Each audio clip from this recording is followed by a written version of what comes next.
Au mariage de mon frère, ma marque-place m'humilie, sans éducation et profiteuse. Toute la famille rit. Prête à fuir, mon frère m'a saisi. Il a défié son beau-père, ce que vous avez fait sera l'insulte la plus chère de votre vie. Le lendemain matin. Je m'appelle Sylvie Dubois. J'ai 33 ans. Et au moment où j'ai atteint la table d'honneur du dîner de répétition de mariage de mon frère, j'avais déjà vécu assez pour 2 personnes et enterré suffisamment de moi-même pour bâtir l'avenir de quelqu'un d'autre. Je ne suis pas entré dans ce restaurant chic comme une invitée se laissant porter par une célébration. Je suis entré comme la femme qui avait préparé des déjeuners scolaires avant le lever du soleil, appris à faire durer les provisions des semaines impossibles, travaillé en double service jusqu'à ce que mes mains tremblent, sauter l'université pour que quelqu'un d'autre puisse y aller. Et s'était enseigné à avoir l'air calme même quand la panique s'installait dans sa poitrine comme une pierre. J'étais la sœur qui signait les formulaires scolaires, courait après les factures impayées, mentait sur sa fatigue, et représentait la stabilité quand la vie ne nous en donnait aucune. C'était l'histoire gravée dans mes os lorsque j'ai vu la marque-place qui m'attendait entre les couverts brillants et le linge plié. La sœur sans éducation et profiteuse. Pendant une longue seconde, mon cerveau l'a rejeté. J'ai sincèrement cru que je m'étais trompé de table. Puis j'ai entendu les rires. Pas fort au début, juste quelques petits gloussements étouffés du côté de la mariée, le genre de rire que les gens riches utilisent quand ils veulent que la cruauté paraisse intelligente au lieu d'être cruelle. J'ai levé les yeux et surpris la cousine de la mariée, Zoé, me regardant avec un sourire suffisant et expectant, comme si elle avait attendu toute la soirée de voir si j'allais rougir, supplier ou craquer. Puis elle a levé son verre et a dit « Ah, c'est donc ça la parente gênante dont on nous a parlé. » Quelques têtes se sont tournées plus vite. Quelques personnes ont baissé les yeux trop tard, prétendant ne pas l'avoir entendu. Quelqu'un près du centre de table a même souri. J'ai senti la chaleur monter sur mon visage, mais j'ai refusé de pleurer. J'avais survécu à trop de choses pour m'effondrer dans une pièce pleine d'étrangers portant des parfums chers, des manières polies et une décence empruntée. J'étais prête à déposer la carte, faire demi-tour et disparaître sans leur donner la satisfaction d'une scène. C'est ce que j'avais fait la majeure partie de ma vie. Partir discrètement, endurer en privé, maintenir la paix à mes propres dépens. Mais avant que je puisse faire plus d'un demi-pas, une main a saisi la mienne si fermement que cela m'a arrêté net. Mon frère, Antoine, s'est levé de sa chaise, a regardé par-dessus mon épaule et a fixé ses yeux sur Monsieur Moreau, le père de Clémence, avec un regard que je n'avais jamais vu. Ce n'était pas de l'embarras. Ce n'était pas de la confusion. C'était une fureur aiguisée par l'amour. Quand il a parlé, toute la pièce est devenue silencieuse. Avant de vous dire exactement ce qu'il a dit et ce qui s'est passé après que je sois parti, dites-moi quelle heure il est pour vous en ce moment. D'où regardez-vous? Et quel temps fait-il là-bas? Je suis curieuse de voir jusqu'où cette histoire voyagera. Ce que vous avez fait à ma sœur ce soir, a-t-il dit, chaque mot clair et dur, capable de trancher l'atmosphère, sera l'insulte la plus chère de votre vie. Le silence est tombé sur le restaurant si brusquement que cela a semblé anormal, comme si même la musique avait ressenti la honte et s'en était éloignée. Mon frère avait toujours été prudent en public. C'était le genre d'homme qui baissait la voix au lieu de l'élever, qui trouvait un compromis avant un conflit, qui savait comment lisser les moments difficiles avant qu'ils ne causent des dégâts. Mais l'homme debout à mes côtés cette nuit-là avait fini de tout lisser. Il n'était pas là pour sauver l'ambiance. Il était là pour les empêcher de me dévêtir pour le plaisir. Il s'est penché, a ramassé la marque-place, l'a tenue assez haut pour que toute la pièce puisse la voir, puis l'a déchirée net en deux. Le son était ténu, mais dans ce silence, il a frappé comme une fêlure dans du verre. De l'autre côté de la pièce, Monsieur Moreau s'est adossé à sa chaise, un bras drapé avec une aisance calculée, comme si l'humiliation publique devenait élégante une fois servie dans une pièce avec des bougies et du vin importé. « Vous devriez vous calmer », a-t-il dit doucement. Personne n'a forcé votre sœur à devenir ce qu'elle est. L'insulte était plus silencieuse que la carte, mais plus tranchante. J'ai senti l'instinct ancien me traverser, le réflexe d'intervenir, d'atténuer cela, de protéger mon frère de faire une erreur publique à cause de moi. J'avais passé tant d'années à recevoir les coups en silence que ma première réponse au manque de respect était encore la gestion, non la résistance. Mais avant que je puisse parler, il s'est avancé d'un demi-pas devant moi. C'était subtil, protecteur, définitif. « Vous n'avez pas le droit de la définir », a-t-il dit. « Vous n'avez pas le droit de rire de la femme qui m'a nourri quand notre réfrigérateur était presque vide. Vous n'avez pas le droit de vous moquer de la personne qui se tenait devant le bureau de mon école prétendant que tout allait bien alors qu'elle venait de travailler 16 heures et n'avait pas dormi. Vous n'avez pas le droit de l'inviter ici juste pour la transformer en divertissement pour votre famille. Sa voix n'était pas dramatique. C'est ce qui la rendait dévastatrice. Il ne me défendait pas par culpabilité ou théâtralité. Il disait la vérité dans une pièce où la vérité était devenue la chose la plus offensante que l'on puisse offrir. Je l'ai regardé fixement, et pendant une seconde l'insulte elle-même a presque disparu sous la force de ce qu'il faisait. Puis la cousine de Clémence, Zoé, a levé les yeux au ciel et a lâché un petit rire faible, mais il a atterri mollement maintenant. La pièce avait changé. L'équilibre avait changé. La blague avait cessé d'être drôle dès l'instant où quelqu'un l'avait qualifiée de cruauté. Puis mon frère a dit autre chose. Plus bas, mais cela a coupé plus profondément que la colère. Vous pensiez qu'elle avalerait cela, a-t-il dit, regardant Monsieur Moreau. Vous comptiez sur sa dignité excessive pour ne pas vous humilier en retour. Cela m'a frappé là où je ne m'y attendais pas, car il avait raison. J'avais passé des années à être celle qui absorbait la douleur pour que quelqu'un d'autre puisse continuer d'avancer. Et debout là, dans cette pièce pleine de gens qui avaient confondu la réticence avec l'infériorité, j'ai entendu l'écho de ma propre voix des années plus tôt disant à un adolescent effrayé, « Ne t'inquiète pas, je m'en occupe. » À l'époque, il m'avait cru complètement. Ce soir, sans avertissement, il me rendait la promesse. Je sentais la chaleur monter de ma gorge à mon visage.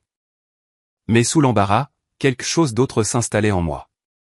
Peut-être que l'humiliation brûle si fort qu'elle finit par se refroidir en clarté. Peut-être qu'il arrive un point où être insulté publiquement fait moins mal que de réaliser combien d'années vous avez gaspillé à essayer d'être assez petite pour que les autres se sentent à l'aise.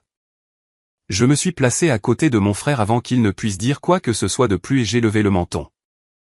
Même si mes mains tremblaient si fort que je devais croiser les doigts pour le cacher. Vous voulez savoir ce qui est embarrassant, ai-je demandé, regardant directement la table où les rires avaient commencé. Ce n'est pas travailler sans diplôme. Ce n'est pas sacrifier le confort. Ce n'est pas choisir la survie plutôt que les apparences. Ce qui est embarrassant, c'est d'élaborer une soirée entière autour de l'humiliation de quelqu'un qui est venu ici de bonne foi. Quelques invités se sont agités sur leur siège. Une femme a baissé son verre. Un homme près du fond a cessé de faire semblant de consulter son téléphone. Zoé a fait tourner la glace dans son verre et m'a lancé un sourire éclatant et vénéneux. « S'il vous plaît, a-t-elle dit, vous pensez que travailler dur fait de vous une héroïne. Certains d'entre nous gagnent 10 fois votre revenu annuel en un seul clic. Cela ne signifie pas que nous demandons des applaudissements. » Cette phrase a atterri exactement où elle le voulait. Non pas parce que l'argent a pouvoir sur la vérité, mais parce qu'elle l'a dit avec la confiance de quelqu'un qui n'avait jamais eu à mesurer la dignité par rapport au loyer. Il ne s'agissait pas vraiment de revenus. Il s'agissait de classement, de décider quel genre de lutte méritait le respect, et quel genre méritait un ricanement. Je l'ai regardé, et, étrangement, je me suis senti moins effrayé qu'avant. Les gens comme elle ne semblent puissants que lorsque le reste d'entre nous accepte d'avoir honte. Je ne suis pas venu ici pour des applaudissements, ai-je dit. Je suis venu parce que mon frère me voulait ici. Cela aurait dû suffire. Monsieur Moreau a eu un haussement d'épaules dédaigneux, comme si j'étais un dérangement mineur dans la mise en scène d'une soirée beaucoup plus grandiose. Les hommes comme lui croient souvent qu'il n'existe que 2 catégories de femmes dignes d'être remarquées. Les femmes qui divertissent la pièce et les femmes qui lui obéissent. J'avais obéi aux pièces toute ma vie. Les pièces au travail, les pièces avec les propriétaires, les pièces avec les fonctionnaires de l'école, les pièces où sourire poliment était le prix de la survie. Mais je n'avais pas survécu à tout cela juste pour me tenir dans un restaurant décoré et laisser des étrangers me réduire à une insulte imprimée. Vous m'avez étiqueté avant même que j'ouvre la bouche, ai-je poursuivi. Cela me dit tout ce que j'ai besoin de savoir. Il ne s'agissait jamais d'une blague. Il s'agissait de s'assurer que tout le monde ici comprenne où vous pensez que les gens comme moi appartiennent. Le sourire de Zoé s'est aminci, et pour la première fois, j'ai vu l'irritation percer sa confiance. Mon frère est resté immobile à mes côtés, mais la colère venant de lui était presque physique, comme la chaleur d'un fil électrique sous tension. J'avais passé des années à le protéger de l'instabilité, de l'humiliation, de la laideur des adultes qui utilisent le pouvoir pour se sentir plus grands. Maintenant, il le voyait en pleine lumière. Et pour une fois, je ne me précipitais pas pour le cacher. Je le laissais voir exactement ce que j'avais survécu en silence pendant des années. Vous pouvez me traiter de sans éducation, ai-je dit, balayant leur côté de la pièce du regard. Mais l'ignorance ne se mesure pas au diplôme. Parfois, elle se mesure à la quantité d'argent dont les gens ont besoin autour d'eux avant de se sentir en sécurité en étant cruels. Cela a fait mouche. Je l'ai vu dans l'immobilité. Je l'ai vu sur le visage de Clémence, qui avait commencé à passer de l'inconfort à quelque chose de plus dangereux. La reconnaissance. Si vous êtes déjà entré dans une pièce où les gens avaient déjà décidé qui vous étiez avant que vous ne parliez, alors vous connaissez le silence qui suit. Il n'est pas vide. Il est chargé. Il attend de voir si vous allez vous rétrécir, vous excuser et disparaître, ou rester là assez longtemps pour faire ressentir à tout le monde ce qu'ils ont créé. Monsieur Moreau s'est finalement levé, et ce mouvement seul a fait basculer la pièce. Il était grand, bien taillé, entraîné à exercer ce genre d'autorité qui dépend de ne jamais être défié devant un public, et de ne jamais avoir à s'expliquer à des gens qu'il considérait inférieurs. Vous faites un spectacle de rien, a-t-il dit, vous devriez être reconnaissante d'avoir été invitée. Cette phrase a fait ce que la carte elle-même n'avait pas fait. Elle a dépouillé la dernière couche de prétention. Ce n'était pas une blague mal jugée, ni une faute de goût malheureuse. C'était délibéré, une invitation tendue vers le bas, puis militarisée vers le haut, un rappel de la place sociale déguisée en hospitalité. Un test de combien de manque de respect quelqu'un comme moi avalerait pour rester dans une pièce construite par des gens comme lui et financée par les apparences. Reconnaissante, ai-je répété. De quoi? D'être moquée au dîner de mariage de mon frère? D'être assise comme un accessoire pour que votre famille puisse profiter de ma réaction? Sa mâchoire s'est serrée, mais j'ai continué car une fois que la vérité commence à bouger, l'arrêter semble plus malhonnête que de la dire. Savez-vous où j'étais la nuit avant que mon frère ne passe son examen d'entrée à l'université? J'étais assise sur une chaise en plastique devant une salle d'urgence parce que je m'étais poussé au-delà de l'épuisement lors d'un poste en entrepôt. Je lui ai envoyé un SMS pour lui souhaiter bonne chance depuis ce couloir et je lui ai dit de ne pas s'inquiéter pour moi. Pas parce que je suis une martyre. Pas parce que j'avais besoin d'applaudissements. Mais parce que c'est ce que fait la famille quand l'amour est réel. Nous nous portons les uns les autres quand personne d'autre ne le fera. Et nous le faisons sans humilier la personne qui a porté le poids. La pièce a de nouveau changé après cela. Personne n'a ri. Même Clémence avait l'air secouée maintenant, comme si elle avait soudainement réalisé que l'histoire qu'on lui avait racontée à mon sujet n'était pas seulement incomplète, mais intentionnellement empoisonnée. Zoé a baissé les yeux. Monsieur Moreau, cependant, a fait ce que les hommes comme lui font souvent quand la moralité les lâche. Il a eu recours à la force. Il a fait un geste bref vers un membre du personnel près de l'entrée. Retirez-la, a-t-il dit, pas fort, mais clairement. Le membre du personnel s'est figé sur place, pris entre le salaire et la conscience. Je pouvais le voir sur tout son visage. Mon frère s'est avancé instantanément. Touchez ma sœur, et ce dîner est terminé. Toutes les têtes se sont tournées vers lui. Clémence s'est levée si brusquement que sa chaise a raclé le sol. Papa, a-t-elle dit, la voix tremblante. Arrête. Mais il était au-delà de tout arrêt. Le contrôle public lui échappait et cela le rendait impudent. Cette femme a suffisamment perturbé, a-t-il claqué. Si elle ne peut pas se comporter avec dignité, elle peut partir. J'ai ri alors, non pas parce que quelque chose était drôle, mais parce que parfois l'hypocrisie devient si évidente qu'elle cesse de paraître menaçante et commence à paraître pathétique. Dignité, ai-je demandé. Vous avez imprimé mon humiliation sur du papier cartonné et l'avez placé à table. Ne prononcez pas ce mot ce soir à moins d'être prêt à le définir honnêtement. Les invités n'étaient plus des observateurs passifs. Je pouvais voir l'inconfort se répandre en eux comme une tache. Les gens qui avaient souri poliment quelques minutes plus tôt le regardaient maintenant, puis moi, avec des expressions tendues. Soudainement conscient que le silence a un coût quand la cruauté est si visible. Mon frère s'est tourné vers la table de la famille de la mariée, sa voix plus basse maintenant, plus stable, presque plus effrayante par son contrôle. Quiconque ici pense encore que c'est inoffensif peut le dire à voix haute tout de suite. Personne ne l'a fait.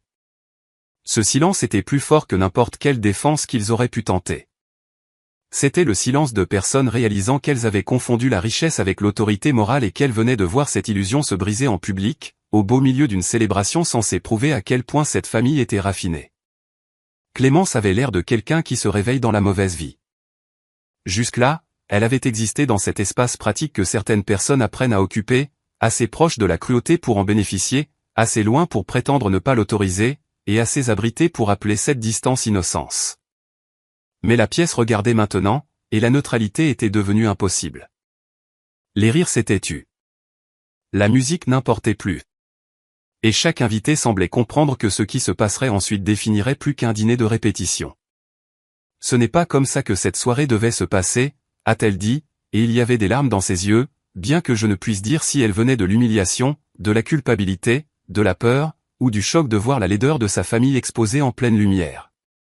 Alors peut-être que ça n'aurait pas dû être construit sur ce genre de famille, a répondu mon frère. Sa voix n'était plus tranchante. Elle était calme. Et ce calme était dévastateur. La colère peut être rejetée comme une émotion. La vérité calme est beaucoup plus difficile à fuir, surtout quand elle vient de quelqu'un qui a enfin cessé de protéger votre confort. La cousine de Clémence, Zoé, essayant encore de reprendre le contrôle de l'ambiance, a eu un petit rire et a dit « Oh, allons ». Tout le monde agit comme si elle avait été exécutée en place publique. C'était une blague. Une blague de mauvais goût, peut-être, mais quand même une blague. Mon frère s'est tourné si vite vers elle qu'elle s'est penchée en arrière sur sa chaise. « Dis-le encore », a-t-il dit. « Dis-le en regardant la femme qui a payé mon loyer quand j'avais 19 ans et des trous dans mes chaussures. Dis-le en regardant la personne que vous avez appelée une profiteuse.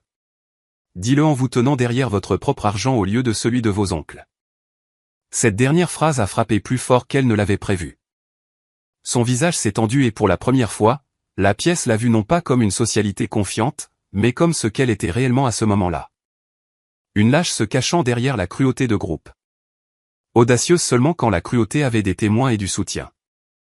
Puis Clémence a fait quelque chose qui a fait basculer toute la soirée sur un nouvel axe. Elle s'est tournée vers son père, pas vers nous, et a posé la question qu'elle aurait dû poser avant que tout ne commence. Avais-tu approuvé cette carte? Il n'a pas répondu tout de suite, ce qui était une réponse suffisante. Le silence s'est étiré si longtemps que j'ai pu entendre le léger tintement d'un verre posé quelque part derrière moi. Puis il a dit, j'ai approuvé l'honnêteté. Son visage a changé. Pas de manière théâtrale, pas d'une manière destinée à la sympathie, juste assez pour que tout le monde voie que quelque chose de central en elle s'était brisé. Si c'est ça l'honnêteté pour vous, a-t-elle dit, alors je ne sais plus ce que j'épouse. Cela a frappé la pièce plus fort que n'importe quel cri. Son père s'est avancé vers elle avec l'impatience d'un homme qui croyait que l'explication elle-même était en dessous de lui. Ne sois pas ridicule. C'est une femme qui fait une scène. Non, a-t-elle dit, plus forte maintenant. C'est ma famille qui humilie la personne que mon fiancé aime le plus au monde. J'ai vu l'expression de mon frère changer. Pas de soulagement, pas de pardon, juste la reconnaissance qu'elle avait enfin choisi un camp. Mais les choix tardifs laissent encore des dégâts, et tout le monde dans cette pièce pouvait sentir à quel point celui-ci était tardif. Zoé a tenté une dernière fois de se soustraire à sa responsabilité par un ricanement. Vous allez sérieusement faire dérailler votre mariage pour ça? Clémence s'est tournée vers elle si brusquement que même moi j'ai ressenti la force de son geste. Pour ça? Vous voulez dire pour avoir publiquement rabaissé quelqu'un qui est venu ici pour me soutenir? Pour avoir traité la décence comme une faiblesse et la cruauté comme une blague familiale? Oui. Si cette famille pense que c'est acceptable, alors oui. Des murmures se sont répandus autour de la pièce. Une femme près de la table centrale a chuchoté quelque chose à son mari. Quelqu'un d'autre a discrètement posé une fourchette qu'il tenait depuis tout ce temps. Clémence a essuyé sa joue et a regardé mon frère de plein fouet. Si tu veux partir, a-t-elle dit, je comprends. Puis elle s'est tournée vers son père. Et si cela ne s'arrête pas maintenant, il n'y aura pas de mariage demain. Ce fut la première conséquence indéniable de la nuit, et tout le monde l'a ressenti. L'air a changé. Ce n'était plus seulement une confrontation. C'était une ligne de fracture traversant le milieu de deux familles, l'une construite sur les apparences et l'autre sur le sacrifice. Son père la regardait comme si elle l'avait trahi. Mais ce qui l'avait vraiment trahi, c'était la vérité. Prononcée à voix haute dans une pièce qu'il pensait contrôler. La mère de Clémence a ouvert la bouche comme pour apaiser les choses, puis s'est arrêtée. Même elle semblait comprendre qu'il y a des moments où lisser la surface n'enterre que la pourriture plus profondément.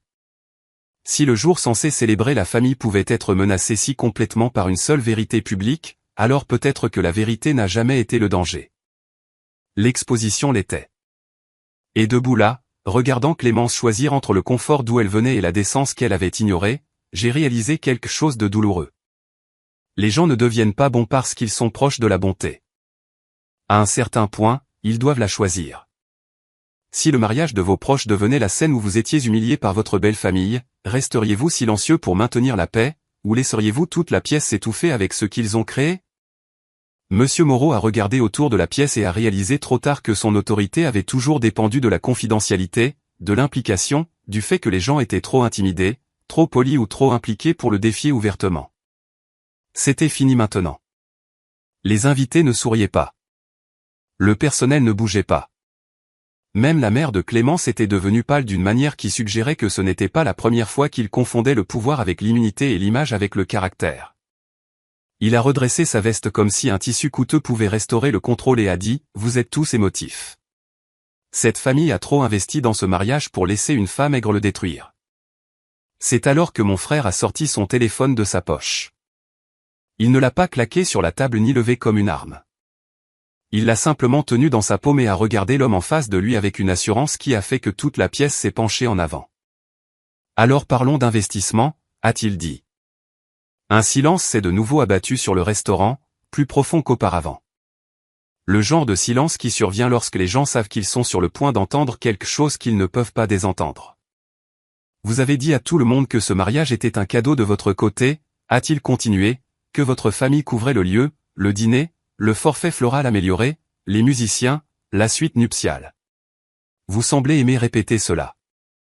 Vous vous êtes assuré que tout le monde l'entendait plus d'une fois. » L'expression de Monsieur Moreau s'est durcie instantanément. Surveillez vos paroles. Mais mon frère a continué. Vous avez oublié une chose. La plupart des paiements finaux ont été effectués via mon compte cette semaine. La pièce a réagi comme si quelque chose de physique s'était brisé. J'ai entendu un soupir réel de quelque part à l'arrière. La mère de Clémence s'est tournée si brusquement vers son mari que les pieds de sa chaise ont raclé le sol. « Qu'est-ce qu'il raconte » a-t-elle demandé, la voix mince d'incrédulité. Mon frère a déverrouillé son téléphone, a tapoté 2 fois et a orienté l'écran vers le groupe de personnes le plus proche. Quand votre futur beau-père est venu me voir il y a 2 mois en disant qu'il y avait des problèmes de liquidité temporaire, j'ai couvert les déficits des fournisseurs parce que je ne voulais pas que ma fiancée soit embarrassée. Je n'ai rien dit parce que je pensais aider à construire une famille. Au lieu de cela, votre famille a transformé ma sœur en divertissement. Une vague de murmures a traversé la pièce. Pas fort, pas chaotique, mais stupéfait et immédiat, comme si tout le monde recalculait toute la soirée à la fois. Clémence a fermé les yeux une seconde, et quand elle les a ouverts, elle avait l'air d'avoir des années de plus. L'humiliation de la nuit avait complètement changé de direction. L'homme qui s'était moqué de moi comme d'un fardeau s'était appuyé discrètement sur la générosité du frère que j'avais élevé. La même famille qui avait imprimé profiteuse sur ma marque-place s'était appuyée sur l'argent de mon frère tout en affichant son statut devant une pièce pleine d'invités. Monsieur Moreau s'est avancé, furieux maintenant, non pas parce qu'une injustice avait été commise, mais parce que le mensonge sous son image avait été exposé. C'était un arrangement privé, a-t-il claqué. Non, a répondu mon frère. C'était un arrangement généreux et il se termine ce soir. Il a regardé le coordinateur du lieu qui était resté figé près d'un pilier. Tous les soldes impayés de mon côté sont annulés. Tous les fournisseurs impayés après minuit peuvent envoyer les factures directement à lui. Il a montré du doigt Monsieur Moreau. J'ai regardé la couleur se vider du visage de cet homme si vite que c'en était presque surréel. Soudain, le costume sur mesure, la montre, les manières de parler polies, la supériorité soigneusement cultivée, rien de tout cela ne semblait plus solide. Juste un emballage coûteux autour de la panique. Zoé a essayé de dire quelque chose, mais mon frère l'a interrompu d'un regard acéré. Et avant que tu rouvres la bouche, terminons cela honnêtement. Tu as arrangé la marque-place, n'est-ce pas? Son silence a répondu avant son expression. Clémence s'est tournée vers elle, incrédule. Tu as fait quoi? Zoé a commencé à bégayer. D'abord que c'était censé être drôle, puis que tout le monde réagissait de manière excessive, puis qu'elle n'avait jamais pensé que cela deviendrait si dramatique. Monsieur Moreau lui a aboyé de se taire. Mais c'était trop tard. Le fiancé avait trouvé non seulement un coupable, mais un schéma. Ce n'était pas une blague impolie. C'était tout un système familial qui protégeait la cruauté tant qu'elle divertissait les bonnes personnes et dérangeait les mauvaises. Je me suis avancé alors, et contrairement à plus tôt, je n'avais pas besoin d'un long discours. Aujourd'hui, je n'ai rien perdu, ai-je dit, regardant directement Monsieur Moreau. Mais vous venez de perdre le contrôle de cette pièce, le respect que vous affichiez si soigneusement, et peut-être la confiance de votre fille. C'est une insulte beaucoup plus chère que celle que vous avez imprimée pour moi. Les mots se sont posés sur la pièce comme un verdict. Personne n'a ri. Personne n'a interrompu. Même les larmes de Zoé, quand elles sont venues, semblaient inutiles. La mère de Clémence s'est assise comme si ses jambes l'avaient lâchée. Quelque part à ma droite, un invité a murmuré « Mon Dieu » sous son souffle. C'était le son que font les gens quand ils réalisent qu'ils ont passé une heure à regarder une hiérarchie sociale s'effondrer de l'intérieur. Et Monsieur Moreau essayait encore de se ressaisir. « Vous pensez que cela m'embarrasse » a-t-il dit, bien que sa voix ait perdu sa certitude. L'argent peut être réparé. Je l'ai regardé et j'ai compris quelque chose. Il croyait encore qu'il s'agissait de finances, de factures, d'optique, de dommages réparables. Il ne comprenait toujours pas que ce qui se brisait devant lui n'était pas le budget du mariage. C'était l'illusion qu'il était la personne la plus importante dans la pièce. Peut-être, ai-je dit doucement. Mais le caractère ne se rétablit pas aussi facilement une fois que tout le monde voit ce qu'il y a en dessous. Le démêlement final s'est produit plus vite que je ne l'espérais et plus lentement qu'il ne le méritait. Une fois que la vérité se ferait un chemin à travers la surface d'une pièce comme celle-là, elle ne s'arrête pas poliment là où les puissants le demandent. Elle continue de bouger. Elle se glisse sous les nappes et sous les sourires polis, et à travers chaque excuse chuchotée que les gens utilisaient autrefois pour protéger la mauvaise personne. Clémence a retiré sa bague de fiançailles, non pas avec des fioritures dramatiques, ni avec un discours taillé pour l'attention, mais avec la précision épuisée de quelqu'un qui en avait enfin assez vu pour que le déni soit impossible. Elle l'a tenue dans sa paume pendant une longue seconde, la regardant comme si elle appartenait à une version d'elle-même qu'elle ne pouvait plus défendre, puis la placer sur la table devant son père au lieu de la rendre à mon frère. Cela comptait. Elle ne mettait pas fin au moment parce qu'elle avait cessé d'aimer l'homme qu'elle devait épouser. Elle y mettait fin parce qu'elle avait enfin compris le genre de fondation que sa famille avait posé sous cet amour, et elle ne se faisait plus confiance à l'intérieur. « Je ne peux pas faire ça demain » a-t-elle dit. Sa voix était brisée, mais assez stable pour porter jusqu'à tous les coins de la pièce. Pas avec ça qui plane sur nous. Pas tant que ma famille est capable de ça. Pas tant que j'essaie encore de comprendre pourquoi je ne l'ai pas arrêté plus tôt. Mon frère a fermé les yeux brièvement, et pendant un moment j'ai vu le garçon que j'avais élevé sous l'homme qu'il était devenu. Le garçon qui voulait encore fixer la douleur même quand il ne l'avait pas causée.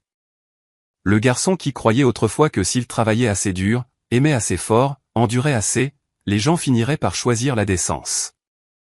Mais quand il a rouvert les yeux, il n'y avait que la clarté. Alors ne le fais pas, a-t-il dit, sans supplication, sans négociation, sans tentative désespérée de sauver les apparences. Juste la vérité. Cela, plus que tout, a révélé à quel point il était différent des gens de l'autre côté de la pièce. Il était disposé à perdre un mariage avant de se perdre lui-même. Les invités commencèrent à murmurer sérieusement maintenant, pas les petits chuchotements amusés d'avant, mais les murmures agités, embarrassés, soucieux de leur réputation, de personnes réalisant qu'elles venaient d'être témoins d'un effondrement social dont elles parleraient pendant des mois. Un couple âgé du côté du fiancé s'est discrètement levé et s'est glissé vers la sortie en premier. Puis deux associés commerciaux de Monsieur Moreau ont suivi après un signe de tête maladroit au gérant du lieu. Quelques autres invités se sont levés un par un, chaque départ le frappant plus fort que n'importe quel cri. Les hommes puissants peuvent survivre à la confrontation. Ce qu'ils ne peuvent pas endurer confortablement, c'est l'abandon par un public qui ne les trouve plus impressionnants. La mère de Clémence s'est assise lourdement, visiblement secouée. Zoé, soudainement dépouillée de tout sarcasme et de toute posture, a commencé à pleurer ouvertement, mais personne ne s'est précipité pour la réconforter. Cela, plus que tout, m'a dit à quel point la pièce avait complètement changé. Les gens ne décidaient plus si la nuit était allée trop loin. Ils avaient accepté qu'elle l'avait fait, et il savait exactement qui l'avait poussé là.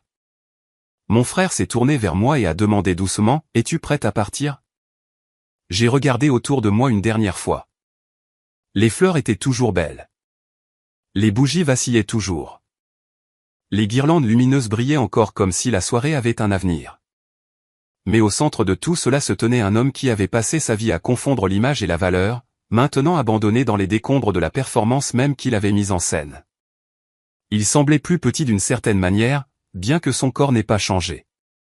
L'exposition avait le don de rapetisser les gens qui se construisaient sur l'intimidation. Il nous a appelés une fois, sa voix rauque maintenant de désespoir et de colère. « Vous faites une erreur, tous les deux. » J'ai fait une pause à la porte et je lui ai fait face. « Non, » ai-je dit, l'erreur était de penser que la gentillesse était une faiblesse, que le sacrifice était honteux, et que les gens sans titre resteraient silencieux pendant que vous les piétineriez. Vous ne m'avez pas seulement insulté ce soir. Vous vous êtes exposé devant tous ceux que vous vouliez impressionner. Pour la première fois de la soirée, il n'a eu aucune réplique, aucune réponse polie, aucun ordre, aucune correction suffisante, juste un visage rempli de la réalisation naissante que la pièce avait cessé de lui appartenir. Puis je suis sorti avec mon frère à mes côtés. L'air frais de la nuit a frappé mon visage et pour la première fois de la soirée, j'ai pu respirer sans me sentir observé. Nous nous sommes tenus sur le trottoir sous la lumière tamisée des fenêtres du restaurant, écoutant l'effondrement étouffé d'une célébration, qui tentait encore de faire semblant de pouvoir continuer. J'étais entré dans cet endroit en pensant que je devrais peut-être avaler une humiliation de plus pour la paix. J'en suis sorti en comprenant quelque chose que j'aurais dû apprendre des années plus tôt. La paix achetée par l'auto-effacement n'est pas la paix. C'est la capitulation. Et j'avais déjà capitulé suffisamment de ma vie. Mon frère est resté à mes côtés en silence un instant, puis a levé les yeux vers les fenêtres lumineuses au-dessus de nous. « Je suis désolé » a-t-il dit. C'était à peine un murmure. J'aurais dû voir plus tôt dans quel genre de famille j'entrais. Je me suis tourné vers lui et j'ai secoué la tête. Non, cette nuit tu l'as vu. C'est ce qui compte. Il a laissé échapper un souffle comme un homme posant quelque chose de lourd qu'il avait porté trop longtemps. Derrière nous, à travers le verre, je pouvais encore voir du mouvement, le personnel débarrassant les tables, les invités ramassant leurs manteaux, Clémence se tenant à l'écart de ses parents comme si la ligne invisible entre eux était enfin devenue visible. Le lendemain matin, les dégâts se sont propagés exactement comme les arrogants s'imaginent toujours que ça ne se fera pas. 3 fournisseurs ont publiquement tagué Monsieur Moreau dans des litiges de paiement. Le post d'un invité sur le scandale de la carte profiteuse s'est répandu plus vite que quiconque dans cette pièce n'aurait pu le contenir. À midi, le mariage a été officiellement reporté.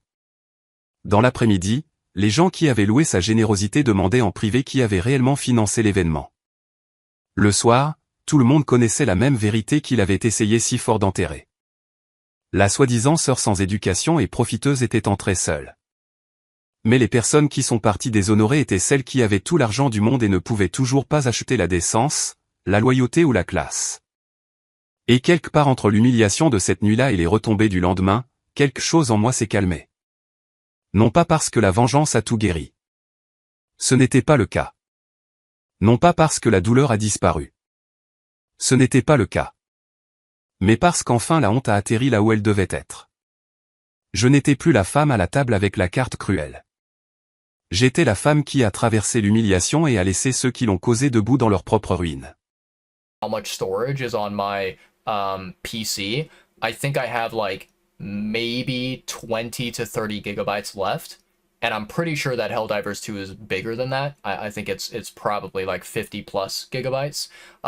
So yeah, like even if I wanted to right now install Helldivers 2 and play it, I would probably have to uninstall Red Dead Redemption 2, which is like, you know, I'm not done playing this game yet, still going through it. So I'm just, yeah, it's not really gonna be something that I focus on, something that I prioritize. But yeah, I appreciate the question, because I know that there's plenty of people out there in the world who love games like Helldivers 2, who are really big fans of it and who enjoy the kind of like, you know, first person shooter or third person shooter type, you know, genres. I know there's a ton of fans out there. But yeah, it's something where, like, you know, if the if the opportunity comes up in the future where my friends are like, hey, let's do some co-op, I'll be like, okay, cool, I'll join you, I'm down. But yeah, no, I don't think that it's something that I'm going to, you know, kind of spend my time on at the current moment. Not everyone has to like everything. Yeah, yeah, yeah. Greatly optimized. It's like 30 gigabytes. Really? Is it 30? I actually don't know. I haven't really checked in a while. Let me see here. Um do do do do do do do. Where is it on my list? Is it like down here? No. Wait, it's slightly up here. There it is. Oh wow, it's 21 gigabytes. That's not bad at all. Yeah, 21 gigs, not that bad, not that bad. I thought it would probably be a lot more just because of like, you know, how much content that it has and also like I thought that it would be something where, you know, with the co-op or multiplayer aspect, right? All of the things that, you know, need to be rendered and whatnot. Yeah, I'm quite surprised that it's only like 21, 22 gigabytes. That's impressive. That's impressive. Um yeah, yeah, hell yeah.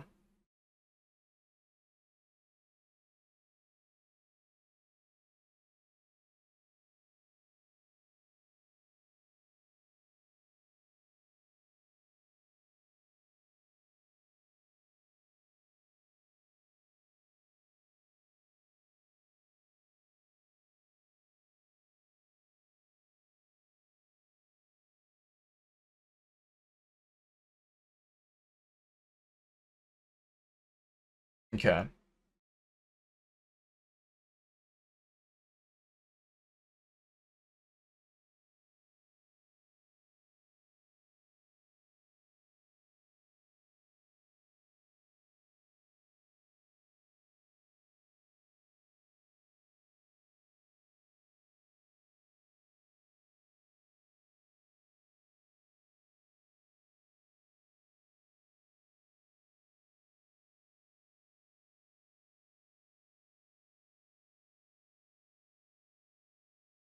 Let's see. One of the few reasons you like Helldivers 2. Second, because it's PvE. You hate new PvP games. Yeah, so that's the thing, Coco. And I hope I don't know. Maybe you can relate to this. Maybe this is something that you agree with. I have never really been a PvP guy, right? Like, if you look at games that are specifically designed around PvP, you know, you look at games that are, for example, battle royale games, not ever really been my thing. You know, things like Fortnite, for example, or Apex Legends, or Overwatch, or stuff like that, right? I don't care about those types of games. They don't bring me any joy, any sort of entertainment, right? And I think that, you know, to me, the idea of the game developer designing a game that has challenges, that has obstacles, and that has like objectives for you to complete, that is something which I find to be like the primary purpose of a game, right? Is to kind of overcome a challenge, to experience, you know, a narrative maybe, and kind of just yeah, go through a game and enjoy whatever mechanics that the game developer creates, you know. The idea of being like, oh, hey, here's a game, now go in and, you know, fight against other people all around the world who are also playing the same game, it's just not something that I find to be satisfying at all. And so I've never really been a big fan of games like that. Uh, and it's a thing where, like, you know, to me, I'll give you even this example. I think that there are some games out there where it's kind of like it's sort of like a mixture between PvE and PvP. It's a mixture in the way that, like, you know, you'll have a game where it is the first part of it is PvE, right? You're kind of like fighting against, computers, or you're fighting against, enemies that are controlled by the coding, right? The programming AI. And so you're fighting against these enemies that are created in the game. But then some of these games, they in some of these games you have this PvE aspect, but then at the same time they also have this thing where, like, oh, you and your group, your squad of friends or squad of people that you team up with, you are kind of like competing with other teams because maybe they have like some kind of a leaderboard, they have like a ranking system where it's like, oh, hey, this squad, this team, they performed the best at whatever PvE task it was, and then you have like a list of like the top 10 or top 20 or top 50 different squads or teams.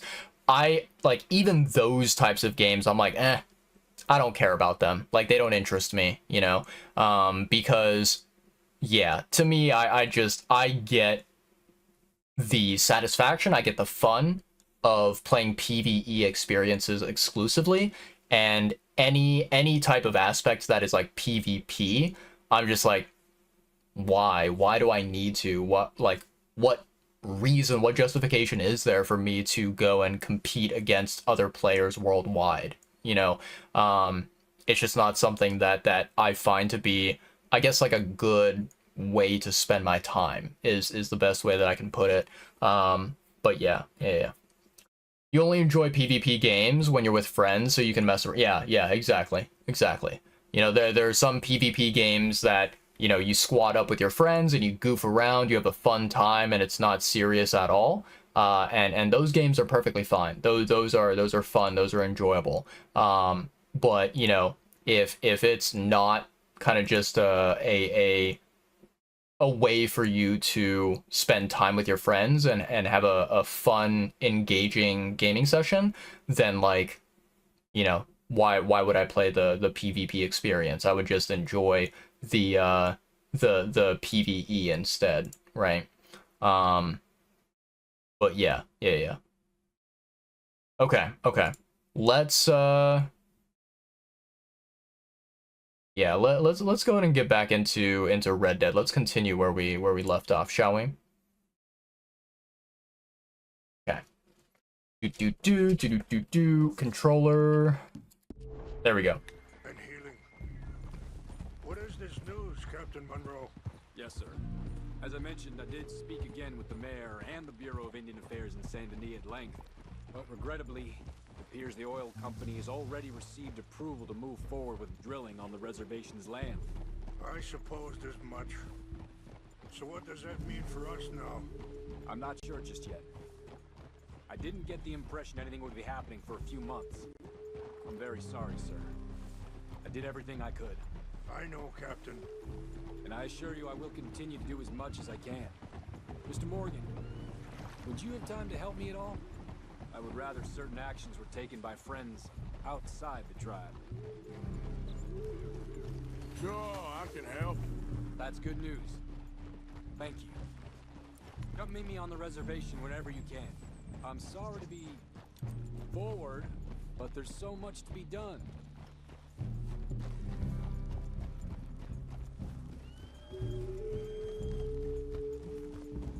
Anyway, gentlemen, I won't take up any more of your time. I'll see you both soon. Sure. Thank you, Captain. Enjoy the ride. I think the chief went the other way, sir. We'll continue on this way.